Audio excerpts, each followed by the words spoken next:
오늘 말씀을 묵상하며 첫 번째 생각해 봐야 될 주제 하나가 있는데요. 성전의 경계에서 절망하는 인생이 있더라는 거예요. 성전의 경계에서 절망하는 인생이 있더라는 거예요. 이스라엘 민족에게 성전은요, 희망의 상징입니다. 이스라엘 민족에게 성전은 하나님의 임재의 상징이고요. 이스라엘 민족에게 성전은 죽다가도 살 수 있는 유일한 희망의 끈, 유일한 축복의 통로입니다. 따라서 가진 자나 못 가진 자나 남녀노소를 불문하고 성전이라는 말만 해도 모두에게 울렁울렁거림과 또 강력한 확신과 소망을 주는 이름이 성전이라는 이름이죠. 그래서 이스라엘 백성들은 성전 세우기를 그렇게 기뻐했고 성전 가는 일을 그렇게 기뻐한 거예요. 잘 아시는 것처럼 성전이 사라졌을 때 포로 생활 가운데 있는 사람들의 오매불망 꿈이 뭐예요? 고향으로 돌아가서 뭐 하는 거? 성전을 다시 짓는 거. 그리고 제가 다니엘서를 통해 말씀을 드렸지만 그가 다리오 왕의 그 중신들을 통해서 그렇게 모함을 당하고 성전 향하여 기도하다가는 꼼짝없이 죽겠다는 사실을 알고도 하루에 3번씩 성전을 향해 기도했다는 그 모습들을 기억할 때에 이스라엘 백성의 성전은 그냥 우리가 생각하는, 흔히 생각하는 예배당, 흔히 생각하는 교회, 이런 정도를 뛰어넘어 삶의 기반을 형성하고 삶의 목적을 이끌어가는 가장 강력한 힘의 원천이 성전이었다라는 것이죠. 그런데 이렇게 귀한 성전을 성전 안으로 들어간 것도 아니고 성전 바깥에 선 것도 아니고 애매한 그 성전의 경계에 선 사람도 있더라는 겁니다. 여러분, 오늘 우리 부목사님이 사도행전 3장 1절 이하의 본문을 여러분과 나누었습니다. 그런데 사도행전 3장 1절 이하의 바로 직전 사도행전 2장 43절 이하의 본문을 보면 이른바 초대교회의 시작을 알리는 아주 중요한 교회의 시작점이 그곳에 기록되어 있습니다. 이런 내용이죠. 믿는 사람이 다 함께 있어 모든 물건을 서로 통용하고 또 재산과 소유를 팔아 각 사람의 필요를 따라 나눠주며 날마다 마음을 같이하여 성전에 모이기를 힘쓰고 집에서 떡을 떼며 기쁨과 순전한 마음으로 음식을 먹고 하나님을 찬미하며 온 백성에게 칭송을 받으니 주께서 구원받는 사람을 날마다 더하게 하시니라. 예수님이 부활하시고 승천을 하시고 난 후 오병이어의 기적을 나타내실 때만 모인 장족만 5,000명입니다. 여자와 어린아이까지 합치면 10,000명이 넘단 말도 있습니다. 그 어마어마한 무리는 온데간데 없고 그저 120명이 마가의 다락방에서 힘겹게 두려움 가운데 모였던 그 모습과는 전혀 다른 모습이 나타나게 됩니다. 120명이 성령 충만함을 입고 그들은 성령의 폭발적 에너지로 일하기 시작했습니다.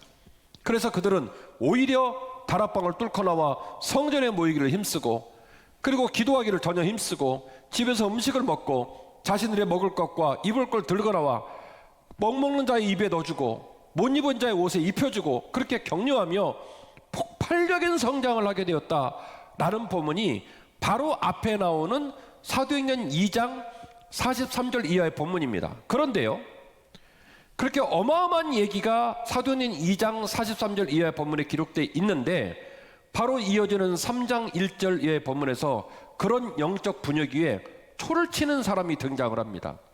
그게 누구냐면 성전 미문에서 구걸을 하던 병자입니다. 오늘 본문의 분량만 가지고는 그 사람이 얼마나 된 병자인지 알 길이 없습니다만 이 일로 큰 쟁론이 벌어져서 여러 가지 쟁론을 하고 난 후 마지막 결론을 기록하고 있는 사도행전 4장 22절 이하의 본문을 보시면 이 사람이 무려 40년 동안 일어나지는 못하는 보행장애를 입은 병자였다는 사실들을 우리에게 알려주고 있습니다. 그는 태어났을 때부터 못 걷는 사람이었고 무려 40살을 먹을 때까지 40년 동안 일수를 찍듯이 날마다 성전을 찾는 사람이었습니다. 그는 날마다 성전 미문에서 구걸을 하며 자신의 인생을 이어가야 했던 참으로 불쌍한 사람이었습니다. 오늘 보면 이렇게 기록되어 있습니다. 제9시 기도 시간에 이스라엘의 시간 단위로 9시는 지금 우리나라로 환산하면 오후 3시입니다. 이스라엘 백성은 하루에 3번 기도를 하죠. 오전 9시, 오후 3시, 그리고 해질녘 이렇게 3번 기도를 합니다. 별일이 없는 한 반드시 이 시간에 기도를 해요. 그래서 베드로와 요한이 오후 3시에 성전을 찾아갔는데 뭐하러 갔냐면 기도하러 간 거예요. 그때에 나면서 못 걷게 된 사람들이 메고 와가지고 성전에 들어가는 사람에게 구걸하기 위하여 날마다 성전 미문 앞에 두었다는 거예요. 그가 베드로와 요한이 성전에 들어가는 걸 보고 구걸을 하기 시작했다, 이렇게 본문이 우리에게 다가옵니다. 이 성전 미문에 온 밀은 아름다울 미자예요. 요세푸스 전기에 따르면 이 미문 안에는 금, 은, 동으로 치장을 많이 하고, 아까 그 사내들은 공의 주랑을 보면 높이가 기본 8m 이상이 됩니다. 그래서 그 안에 들어가면 마치 하나님의 새하늘과 새 땅을 보는 것처럼 너무너무 아름답게 치장이 되어 있었다고 합니다. 그래서 성전의 문들을 통과하는 사람들이 그 문만 가면 마음이 너무 기뻐지고 하나님의 나라를 보는 것 같아서 그 문을 이른바 아름다울 미자를 써서 미문이라고 얘기를 했다는 거죠. 그래서 이왕이면 성도들이 그 문 통과하는 것을 그렇게 즐겨 여겼고, 그래서 이 40년 된 병자의 친구들은 성전의 많은 문들 중에 굳이 어디다 데려다 놨냐면 미문 앞에다 데려다 놓은 거예요. 하나님 때문에요? 예수님 때문에요? 제사 때문에요? 하나님의 복과 은혜 때문에요? 그게 아니라 사람이 많이 왕래하는 곳이니까 그 많이 왕래하는 곳에 딱 갖다 놓은 겁니다. 이 미문을 또 다른 말로 니카노르라고 얘기를 하기도 하는데, 아무튼 앞서 말씀드린 대로 재질도 너무 좋았고, 그리고 많은 사람들이 주목을 할 만큼 화려하고 아름답게 만들어져서 사람들이 제일 좋아하는 분이었다라고 하는 거죠. 이 미문 앞에다가 환자를 내려놓게 된 겁니다. 오늘 이 태어나면서부터 병자였던 환자가 아이러니하게도 날마다 성전을 찾지만 정작 성전에 들어가진 않고, 이 사람의 위치가 성전 안에 있냐 싶으면 성전 안에 있는 것도 아니고, 그러면 세상에 있냐 싶으면 세상에 있는 것도 아니고, 아주 묘한 단어인데요, 어디에 있냐면 경계 위에 선 거예요. 성전 안에 들어간 것도 아니고 성전 바깥에 있는 것도 아니고, 엄밀하게 보면 밖이라 하지만 성전에 바짝 붙어서 미문 앞에서 날마다 일수를 찍으면서 하나님과 무관하게, 제사와 무관하게, 예수의 능력과 무관하게 거기서 뭘 하냐면 구걸을 하고 있는 거예요. 참 비참하죠. 혹 오늘 본문에 나오는 날마다 성전을 찾지만, 날마다 성전과 관계를 맺지만 성전 안으로 들어가지 않고 성전 안에 있는 능력을 맛보지 못하고 성전 미문의 경계에서 여전히 비참하고 메말라가고 여전히 죽어가는 모습으로 그 힘겹고 어려운 삶을 연명해 나가는 이런 40평생의 병자와 같은 그런 모습으로 우리들이 오늘 하루를 살고 있지 않는가 돌아보게 되는 겁니다. 그러므로 여러분에게 선포합니다. 경계를 넘어 예수님의 능력 위에 서야 할 줄로 믿습니다. 여러분, 경계란 말은 무서운 말입니다. 경계란 말은 사람에게 안도감을 주고, 경계란 말은 양쪽에 다리를 걸칠 수 있는 충분한 가능성이 있고, 경계란 말은 내가 맘만 먹으면 살 길로 왼쪽이 됐든 오른쪽이 됐든 긴급하게 움직일 수 있다는 위로를 주기 때문에, 경계는요, 제 표현으로 말씀드리면 소리 없이 죽어가고 점점 메말라가는 땅이에요. 라오디게아 교회 말처럼 네가 차지도 않고 더럽지도 않다는 말이 딱 무슨 말이냐면 경계를 말하는 거예요. 들어간 것도 아니고 안 들어간 것도 아니고 그냥 경계에 걸쳐 있는 거예요. 여차하면 왼쪽으로 하든지 오른쪽으로 하든지 둘 중에 하나 하겠다는 거예요. 그런데 이걸 바꿔서 말하면 이 사람은 왼쪽에 소속된 사람도 아니고 오른쪽에 소속된 사람도 아닌 거예요. 그러니까 제 표현으로는 점점점 소리 없이 죽어가고 점점점 메말라 간다는 거예요. 이어지는 본문에서 우리가 주목해 보아야 할 단어가 있는데 보다라는 동사예요. 보다라는 동사예요. 베드로와 요한이 제9시가 돼서 성전에 기도를 하러 들어가는데, 사실은 병자가 베드로와 요한을 본 게 아니라 베드로와 요한이 병자를 먼저 보았어요. 오늘 본문은 뭐라고 말하냐면 그들을 주목하여 봤다라고 얘기합니다. 주목해서 봤다는 얘기는 에너지를 쓰고 뜻을 쓰고 마음을 쓰고 행동을 염두에 두고 봤다는 거예요. 그냥 지나가다 본 게 아니에요. 그리고 또한 베드로와 요한이 그 병자에게도 요구합니다. 눈을 들어 우리를 보라. 베드로가 요한과 더불어 주목하여 이르되 우리를 보라 하니 그가 그들에게서 무엇을 얻을까 하여 그들을 바라보았다. 이렇게 본문이 기록되어 있습니다. 오늘 이 보다는 단어는 굉장히 우리에게, 오늘 말씀을 듣고 있는 우리에게 중요한 깨달음을 줍니다. 베드로와 요한이 말합니다. 우리를 보라. 그 말은 무슨 얘기예요? 어제까지 본 시각 말고, 오늘 본 시각 말고, 네가 항상 보던 그 눈빛 말고 좀 더 남다른 눈빛으로 우리를 좀 봐달라는 거예요. 왜냐하면 우리 또한 너를 지금까지 지나다니며 푼돈이나 구걸하는 너에게 푼돈이나 나누어졌던 사람들처럼 보지 않으니 우리가 너를 주목하고 있으니 아테니죠. 내가 너희를 주목하여 보고 있으니 너도 우리를 그렇게 보라는 거예요. 그래서 보라니까 어떻게 해요? 본 거지. 보라니까 본 거예요. 보라니까 본 거예요.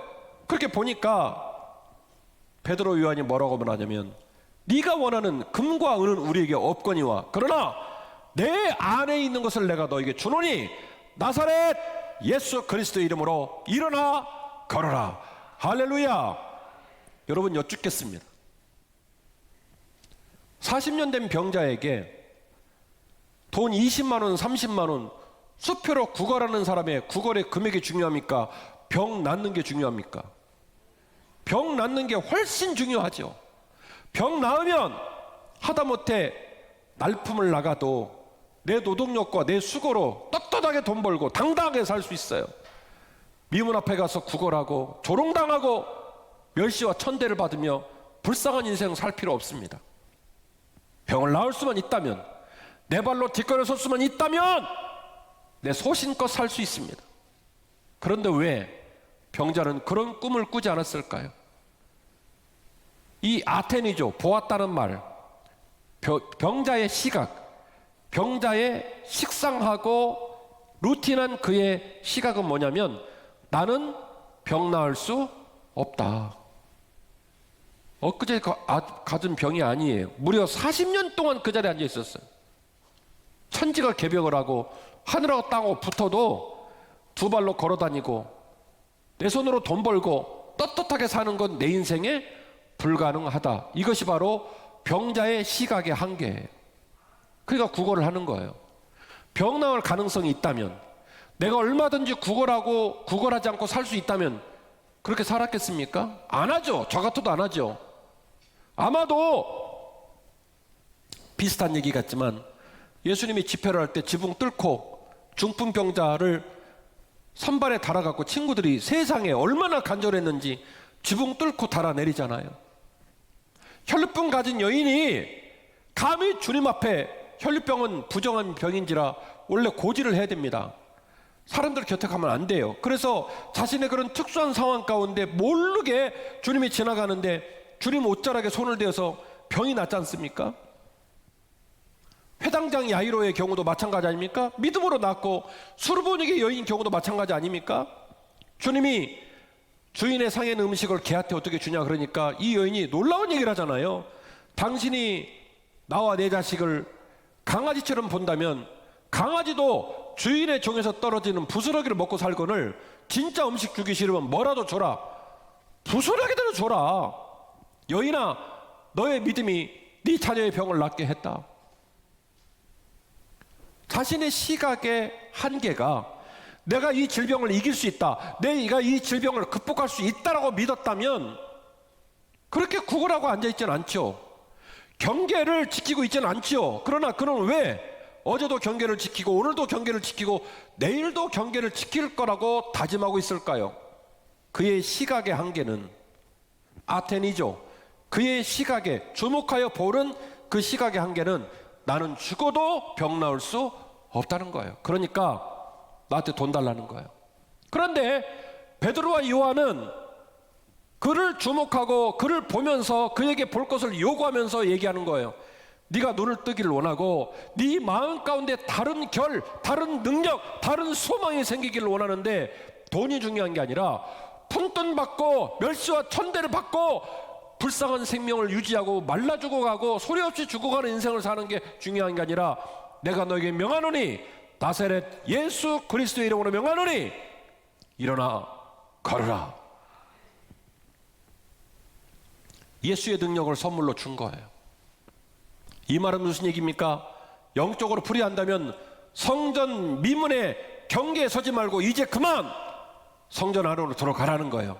예수의 품으로 들어가고 예수의 능력의 복판에 서라는 거예요. 네 시각으로는, 네 판단으로는 절대로 나는 40년 된 병자라는 경계를 넘어설 수 없다라고 믿고 있겠지만, 그러나 예수께서 너와 함께 하시고 네가 성전 안으로 들어갈 수만 있다면 그분께서 네 40년의 자리를 뚫고 일어나 걷게 하실 줄로 믿는다. 그의 발과 발목에 힘을 얻고 그는 일어나 걷고 일어나 뛰며 하나님께 영광을 돌리게 된 줄로 믿습니다.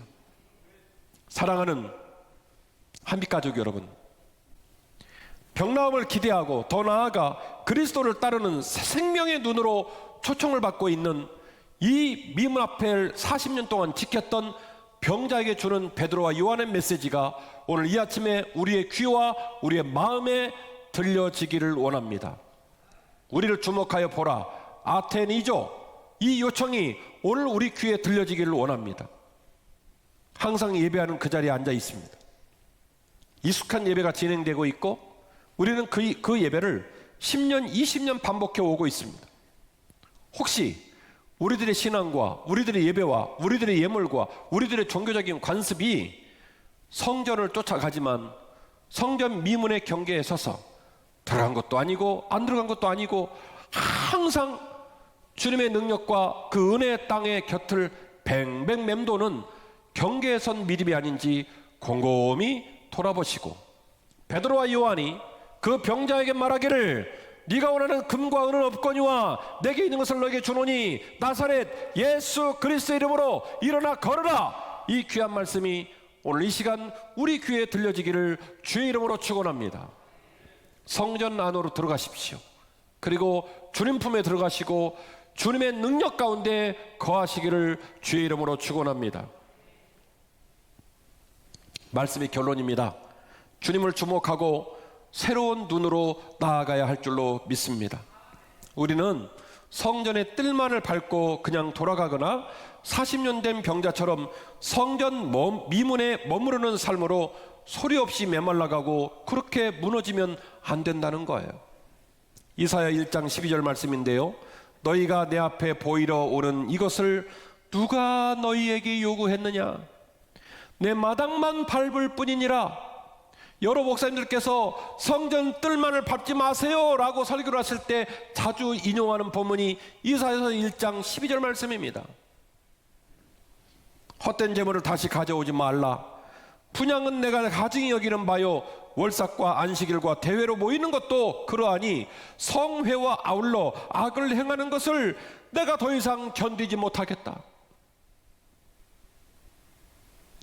사도행전 3장에 있는 병자는 미문 경계에 선 사람이고, 이사야서 1장 12절 말씀은 성전 안으로 들어오긴 했는데 제사를 드리고 안식일을 지키고 유월절을 지키고 많은 종교적 행위를 하는데 하나님께서 말씀하시는 거예요. 너희들이 성전 뜰만 받고 왔다 갔다 하고 그 안에 믿음도 없고 신앙도 없고 능력도 없고 하나님과의 깊은 교제도 없다는 거예요.